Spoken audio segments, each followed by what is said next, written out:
गांव के किनारे खड़ा था एक पुराना पेड़, जिसकी छाया में दिन के उजाले में भी अंधेरा लगता था। लोग कहते थे कि पूर्णिमा की रातों में वहां कुछ अजीब होता है, कुछ ऐसा जो इंसान की समझ से परे है। लेकिन रफीक को इन बातों पर यकीन नहीं था। वो एक प्रैक्टिकल आदमी था, जो सिर्फ उसी चीज पर भरोसा करता था जो उसकी आंखों के सामने होती थी। उस रात चांद पूरा निकला था। आसमान में चमक रहा था, जैसे कोई बड़ा सा दिया जल रहा हो। रफीक अपने खेत से वापस लौट रहा था और उसका रास्ता उसी पेड़ के पास से गुजरता था। हवा में एक अजीब सी ठंडक थी, ऐसी ठंडक जो हड्डियों तक पहुंच जाती है। पेड़ की शाखाएं हवा में हिल रही थी, लेकिन कोई आवाज नहीं थी। बिल्कुल सन्नाटा था, जैसे पूरी दुनिया रुक गई हो।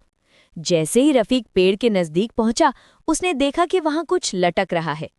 पहले तो उसे लगा कि शायद कोई कपड़ा या रस्सी होगी, लेकिन जब उसने ध्यान से देखा तो उसकी सांस रुक गई। वहां एक आकृति लटक रही थी, एक इंसान की आकृति। रफीक का दिल तेजी से धड़कने लगा, उसके हाथ कांपने लगे और पैर जमीन पर जम गए।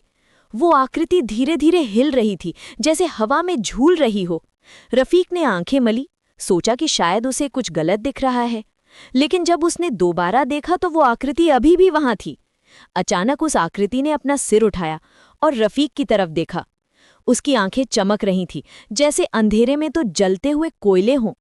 रफीक चीखना चाहता था, भागना चाहता था, लेकिन उसका गला सूख गया था और पैर हिल नहीं रहे थे। वो महसूस कर रहा था जैसे कोई इनविजिबल फोर्स उसे वहीं रोक रही हो।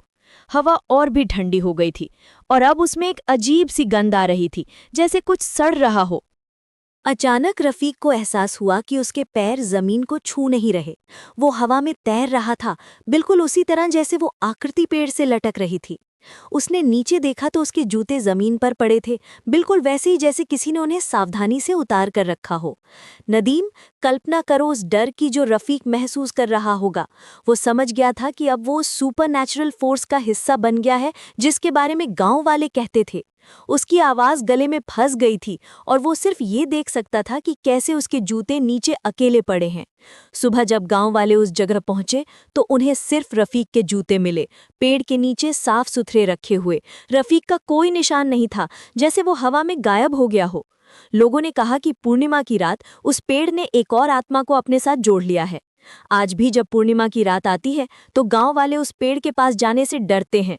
वो कहते हैं कि अगर तुम ध्यान से सुनो तो हवा में रफीक की आवाज सुनाई देती है, जो दूसरों को चेतावनी देती है। और कभी-कभी जब चांद सबसे तेज चमकता है तो लोगों को लगता है कि पेड़ की छाया में कुछ हिल रहा है, कुछ ऐसा जो इस दुनिया का नहीं है।